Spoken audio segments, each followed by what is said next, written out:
శుభ వివాహ కలెక్షన్స్, పెళ్లి షాపింగ్ పై భారీ బహుమతులు, పెట్టుబడి చీరలపై ప్రత్యేక ఆఫర్లు. ఇందు మూలంగా 50 మందికి తెలియజేయనిదేమనగా ఊరికి కొత్తగా వచ్చిన యాండ్రాయిడ్ తన తండ్రి పెదరాయుడు అని ఆస్తిలో వాటా పంచమని రచ్చబండిని ఆశ్రయించడం వలన గ్రామ పెద్దలందరూ రేపు 11 గంటలకు రాయుడు గారి ఇంటికి రావాల్సిందిగా కోరుతున్నాము.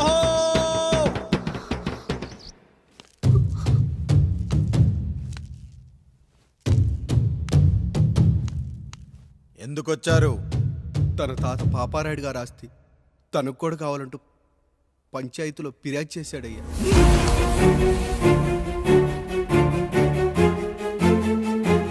మస్తా గారు, ఆ దస్తావేజులు ఇవ్వండి. అయ్యా, మరి మా సంగతి ఏంటి? అడగరేంటి? అవునన్నయ్య, ఈరోజు మీ పన్మేష్ కొడుకొచ్చాడు, రేపు ఆ పాలదం కూతురు వస్తుంది.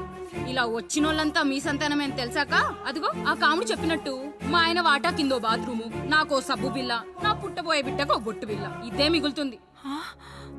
అయినా ఊరి జనాభా కన్నా అన్నయ్య పిల్లల సంఖ్య ఎక్కువైపోతుంది. వాళ్ళందరూ ఇంటి మీదకి వచ్చే లోపు మా ఆస్తి మాకు ఇచ్చేస్తే మా బతుకులు మేము బతికేస్తాంగా. అవునన్నయ్య, మా ఆస్తి మాకు కావాలంతే. ఎవరిని పట్టుకుని ఏం మాట్లాడుతున్నారయ్యా? ఉన్నప్పటి నుంచి ఆయన మిమ్మల్ని సాగుతూ ఉన్నారు. ఈరోజు పెరిగి పండయ్యాక మా దారి మేము చూసుకుంటా అనడం న్యాయం కాదయ్యా, న్యాయం కాదు. ఏ ఆయన నీకో కొడుకునిచ్చాడా? వాడి పేరేంటి? ఐఫోనా? ఎరా, ఆస్తి కావాలా? 4 బ్రష్లతో తోముకుంటే ఎక్కడ విడిపోతామో అని నా బ్రష్ టూత్ పేస్ట్ నీకు త్యాగం చేసినప్పుడు అప్పుడు అడగాల్సిందిరా అన్నయ్య ఆస్తి కావాలి అని. ఎరా, నేను వాడిపారేసిన లంగోటాలు మార్చి మార్చి చొక్కాలు చేతిగుడ్డలుగా వాడారే, అప్పుడు అడగాల్సిందిరా అన్నయ్య ఆస్తి పంచు అని. నువ్వు 6 నెలల పసిగందుగా ఉన్నప్పుడు పాల కోసం ఏడుస్తుంటే నిన్ను తీసుకెళ్లి పసుల దొడ్లో కట్టేశానే, అప్పుడు అడగాల్సిందిరా అన్నయ్య నాకు ఆస్తి కావాలి అని. మా తండ్రి గారు పాపారాయుడు పోలికలు నాకు, నా పోలికలు ఆండ్రాయిడ్కి. అసలు మా కుటుంబంలో ఏ పోలికలు లేని మీకు ఎందుకు ఇవ్వాలరా ఆస్తి? ఆస్తి లేదు, గీస్తి లేదు. Get out, get out, get out, get out, get out, get out అని నేను అనొచ్చు, కానీ అనగలనట్రా? అనలేను. ఎందుకంటే మీరంతా నా తమ్ముళ్ళు, నా చెల్లెళ్ళు. రక్తం తాగిన దోమ కూడా వెళ్ళేటప్పుడు కృతజ్ఞతగా ఏ మలేరియానో టైఫాయిడో వదిలి వెళ్తుంది. కానీ రక్తం పంచుకొని పుట్టిన మీరు ఈ అన్నయ్య కోసం ఆస్తి కూడా వదల్లేకపోతున్నారు కదరా. గుమస్తా గారు, నా యావదాస్తి నా తమ్ముళ్లకు, చెల్లెళ్లకు వాళ్ళ పేర్ల మీద రాయండి. నాకు చిల్లి గవ్వ కూడా అక్కర్లేదు. ఇక ఈ ఇంటికి నాకు ఎటువంటి సంబంధం లేదు. లక్ష్మి, సావిత్రి, మీ చీరలు విప్పేయండి. ఇక్కడికి వచ్చేటప్పుడు ఏ చీరలు కట్టుకున్నారో వెళ్ళేటప్పుడు కూడా అదే చీరలు కట్టుకోండి. వెళ్ళిపోదాం. దస్తావేజులు తీసుకురండి.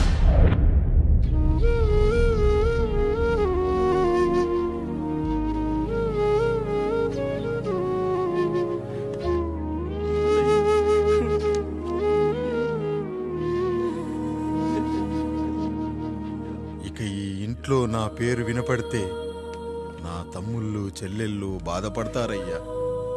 ఈ ఇంట్లోనే కాదు, ఈ దస్తావేజులో కూడా నా పేరు ఉండకూడదు.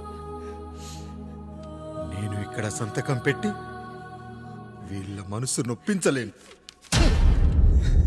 అయ్యా, మొత్తం వదిలేసి మీరెలా బతుకుతారయ్యా? ఎండకు నీడలా, వర్షానికి గొడుగులా నన్ను ఇన్నాళ్ళు కాపాడింది. కష్టాల్లో, సుఖాల్లో నాకు తోడుగా నిలిచింది. నా నిజమైన ఆస్తిని, కుటుంబ గౌరవాన్ని కాపాడింది. ఇదేరా నా ఆస్తి, అంతస్తు. ఇదే మా నాన్నగారిచ్చిన లంగోట. బంగారం లాంటి తమ్ముళ్ళే లేనప్పుడు నాకు మాత్రం ఈ బట్టలెందుకురా? బట్టలెందుకురా? బట్టలెందుకురా? బట్టలెందుకురా?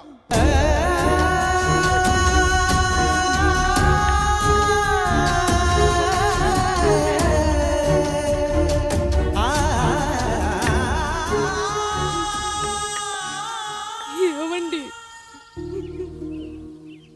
పప్పులో మీ చెవట పడుతుందండి. ఇడ్లీలో 2 చెంచాల ఉప్పు తగ్గించు లక్ష్మి. ఎలాగో మనం పేదోళ్ళమే కదా, కనీసం ఉప్పు ఖర్చైనా తగ్గుతుందనుకో.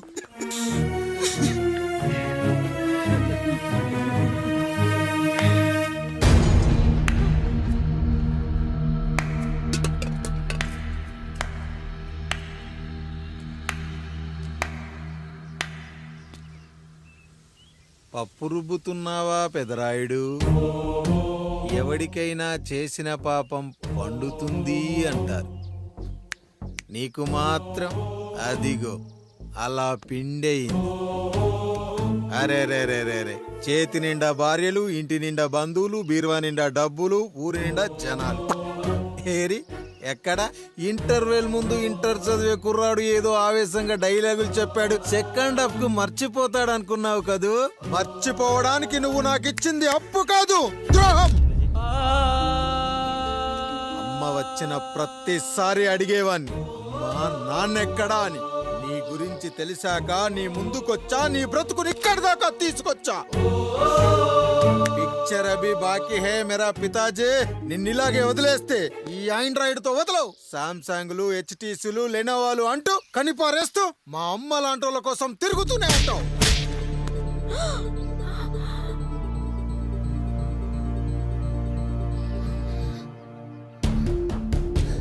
అమ్మా అమ్మా ఛీ, నన్నలా పిలవకురా. ఎవరిని పట్టుకొని ఎన్ని మాటలు అంటున్నావురా? రాయికి వరమిచ్చిన రాముడు దేవుడైతే, ద్రౌపదికి చీరిచ్చిన కృష్ణుడు దేవుడైతే, నాకు బిడ్డనిచ్చిన ఆయన కూడా దేవుడేరా.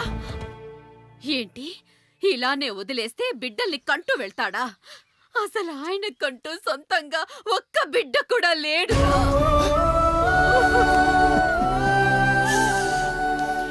అసలు ఏం జరిగిందో తెలుసా? మీరుండండి అయ్యా, ఉండండి. మొదటి భార్యని చేసుకున్నాక పిల్లలు పుట్టలేదని రెండో పెళ్లి చేసుకున్నారు. ఆవిడకి పుట్టలేదు. మూడోసారైనా తగులుతుందనుకున్నాం, తనకే పుట్టలేదు. పిల్లల కోసం పెళ్ళాలని మార్చాడే కాని వాళ్ళని వదిలేయలేదురా. అదిరా మా పెద్దయ్య మనసు. ఆయన దగ్గర బాణం ఉంది కానీ లేదురా, లేదు. అసలు నీ తండ్రి ఎవరో నీకు తెలుసా? తెలుసా? ఇదిగో ఈ కాముడేరా నీ తండ్రి. గేదె నల్లగా ఉన్నంత మాత్రాన పాలు తెల్లగా ఎలా ఉన్నాయనే కదరా నీ ప్రశ్న. దానికి సమాధానం చెప్పాలంటే, ఒక వర్షం కురిసిన రాత్రి నేను 9వ నెల బాలింతగా ఉన్నప్పుడు. పండు పండు, ఇదిగో. ఏమిటండి ఇది? నిద్రలేస్తే నేను, బయటికెళ్తే గంటోడు, పక్కకెళ్తే పాలేరు, ఎప్పుడూ తిరిగే తాయారు. రోజు మమ్మల్ని చూసి చూసి బిడ్డ కూడా జిడ్డు మొహం వేసుకుని పుడతాడేమో అని భయంగా ఉంది. కడుపులో ఉన్నప్పుడు మనం ఎవరి మొహాలైతే చూస్తామో అచ్చం వారి పోలికలతోనే పుడతారంటారు. పొరపాటున నా పోలికలతో పుడితే? అదేంటి కాముడు, నీకేం తక్కువ? జుట్టు ఉండాల్సిన చోట లేకుండా అవసరం లేని చోట విపరీతంగా పెరిగిపోతుంది. మనకు పుట్టబోయే బిడ్డ గొప్ప అందగాడై ఉండాలి. ఇదిగో రోజు ఈ దేవుడి ఫోటోలు చూడు, వాళ్ళలాగే అందంగా పుడతాడు. కడుపుతో ఉన్నప్పుడు ఎవరి ఫోటో చూస్తే ఆ పోలికలతో బిడ్డ పుడతాడా? కనిపించని దేవుడి పోలికలు నా బిడ్డకెందుకు? ఈ ఊరికి దేవుడు రాయుడు. నా బిడ్డ ఆయనలాగే పుట్టాలి, ఆయనలాగే పుట్టాలి.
ఏంటి పండు ఇలా వచ్చావు? అయ్యా తప్పు జరిగిపోయింది పెద్దయ్య. ఏం జరిగింది? అసలే నువ్వు ఒట్టి మనిషి కూడా కాదు. ఒక్కసారి ఇటు చూడండి అయ్యా.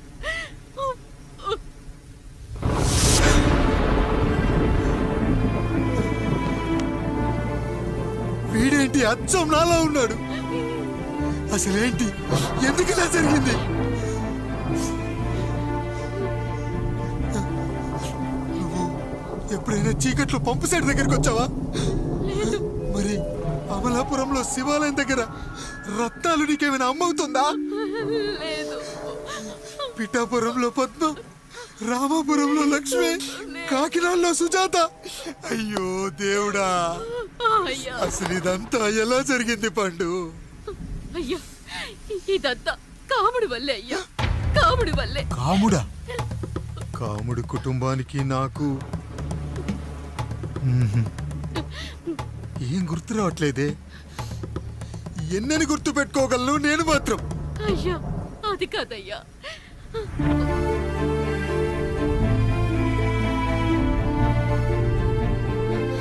అలా రోజు మీ ఫోటో చూసి చూసి అచ్చం మీలాగే పుట్టాడు. అయ్యో, నా పోలికతో బిడ్డ కావాలనుకోవడం ఏంటి పండు? నువ్విలా చేయడం ఏంటి పండు? పోలికల కోసం ఫోటోలు ఎందుకు చూసావు పండు?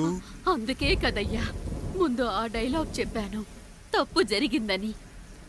ఇప్పుడు ఏం చెయ్యాలయ్యా? స్వచ్ఛమైన మన ప్రేమను ఈ పాడులోకం అర్థం చేసుకోదు. కనీసం మీ ఇద్దరి జీవితం బాగున్నా ఆనందపడేవాని. వీణ్ణి ఇక్కడ ఉంచొద్దు పండు, బయటికి పంపించు. బయటికి పంపించి బాగా చదివించు, గొప్పవాణ్ణి చెయ్యి. వీడికి అయ్యే ఖర్చంతా నేనే భరిస్తా. అవసరమైతే ఆ డబ్బు కాముడి జీతంలో కట్ చేద్దాం. అయ్యా వెళ్లే ముందు వీడికొక పేరు పెట్టండి అయ్యా. వీడు ఇంకో రాయుడు, అంటే ఇంగ్లీష్ లో అండ్ రాయుడు, అండ్ రాయుడు.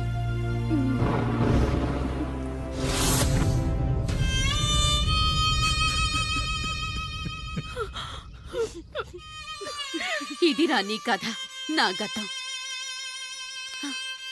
నిన్ను చదివించడం కోసం ఆయన మీ నాన్న జీతంలోంచి నెలకి 3,000, 4,000 కోసేసిచ్చేవారు.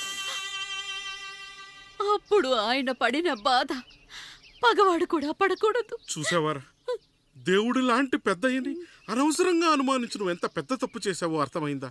ఒకడు నిమ్మకాయ పెట్టి పసుపు వేసి ఉప్పు కలిపి పులిహోర చేయొచ్చు, కానీ ఆ పులిహోర ఎప్పటికీ దేవుడి ప్రసాదం. నువ్వు ఆ దేవుడి ప్రసాదం. ఇక ఆయనే మీ నాన్న. చూసావా అమ్మా, ఈ రోజు నుంచి నాకు 3 అమ్మలు, 2 నాన్నలు. నీకు మాత్రం ఒక్కడే భర్త, నాన్నకు మాత్రం ఒక్కటే భార్య. మా నాయనే. అయ్యా, బిడ్డను ఒక్కసారి ఎత్తుకొని తిప్పండి అయ్యా. బాబు, నాన్నా,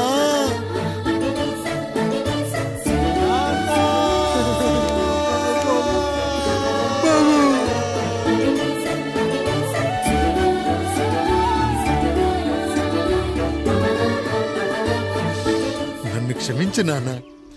ఇప్పటికైనా నిజం అర్థం చేసుకున్నావు. అది నాకు చాలురా, చాలు. చాలదు నాన్న. నిన్ను ఏలెత్తి చూపిన జనంతో చెయ్యెత్తి దండం పెట్టించాలి. అన్నయ్య కంటే ఆస్తి ముఖ్యమనుకున్న మన కుటుంబానికి గుణపాఠం నేర్పించాలి. ఇక నాకు వదిలేయ్ నాన్న, నేను చూసుకుంటా.